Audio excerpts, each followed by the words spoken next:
পরিষদের ভ্রাতৃপ্রতিম অঙ্গ সহযোগী সংগঠন বাংলাদেশ যুব অধিকার পরিষদের চতুর্থ প্রতিষ্ঠা বার্ষিকী উপলক্ষে আজকের আলোচনা সভা সম্মানিত সভাপতি এবং মঞ্চে উপবিষ্ট অতিথিবৃন্দ সহ উপস্থিত সকল নেতৃবৃন্দকে আমার সালাম এবং সংগ্রামী শুভেচ্ছা জানাচ্ছি।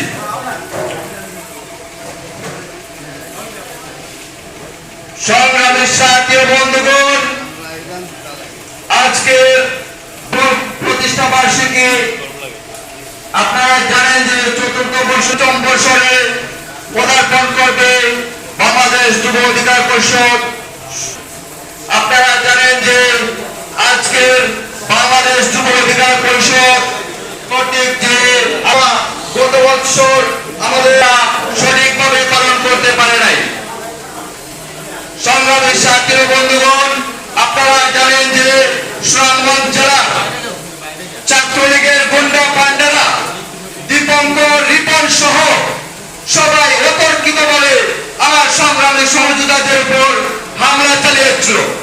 গত বছরের হামলায় আমার অনেক সহযোদ্ধা আহত হয়ে হসপিটালে চিকিৎসার জন্য গেলেও সেখানে তারা হামলা চালায় এবং সেখানে চিকিৎসা যেন না নিতে পারে সেখানেও তারা বাধাগ্রস্ত করে।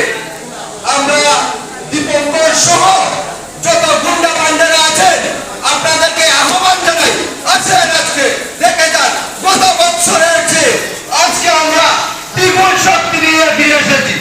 আপনাদের যদি এখনো পর্যন্ত যদি আপনারা ক্লান্ত না হন আমাদেরকে পিটিয়ে, তাহলে আবার আসেন আমাদেরকে পিটান। আমরা আপনাদেরকে সব সময় বলেছি আমরা ধৈর্যের সাথে রাজনীতি করি, আমরা পেশি শক্তি রাজনীতিতে বিশ্বস্ত নয়, আমরা মেধাভিত্তিক রাজনীতি করি। বাংলাদেশ গণ অধিকার পরিষদ সহ গণ অধিকার পরিষদের অঙ্গ সহযোগী সংগঠন প্রত্যেকটা সংগঠনের সংগ্রামের সহযোগিতা যারা আছেন সবাই মেধাভিত্তিক রাজনীতিতে বিশ্বাসী। আমরা ছাত্রলীগের মতো এই গুন্ডা বাহিনী তৈরি করতে চাই না এবং ভবিষ্যতে আমাদের গুন্ডা বাহিনী তৈরি হবে না। এই ছাত্রলীগ বিগত 16 বছরে টেন্ডারবাজি, চাঁদাবাজি সহ বিভিন্ন অপকর্ম করেছে। এখন কোথায় গেল তাদের ক্ষমতা? এই যে বাংলাদেশ আওয়ামী লীগের প্রেসিডেন্ট সরকার শেখ হাসিনা, কোথায় তিনি এই 16 বছরের অপকর্মের গা ঢাকা দিতে এই দেশ ছেড়ে পালিয়েছেন।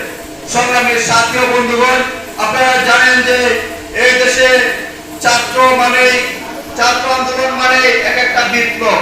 আপনারা জানেন 52 ছাত্রদের হাত ধরে ইতিহাস রচিত হয়েছিল।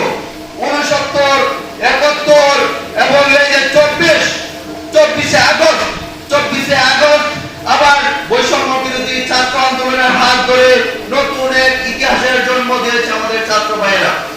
এই দেশের আবহাওয়ার জনগণ নতুন এক ইতিহাসের জন্ম দিয়েছে। সেই ইতিহাসটা কি? সেই ইতিহাসটা হচ্ছে স্বৈরাচারের পতন, শেখ হাসিনার পতন, আওয়ামী লীগের পতন। আপনারা আমার সাথে বলেন সবাই, হই হই রই রই শেখ হাসিনা গেল কই। কি কান নাই? আপনারা নাস্তা করেন নাই? বলেন জুড়ে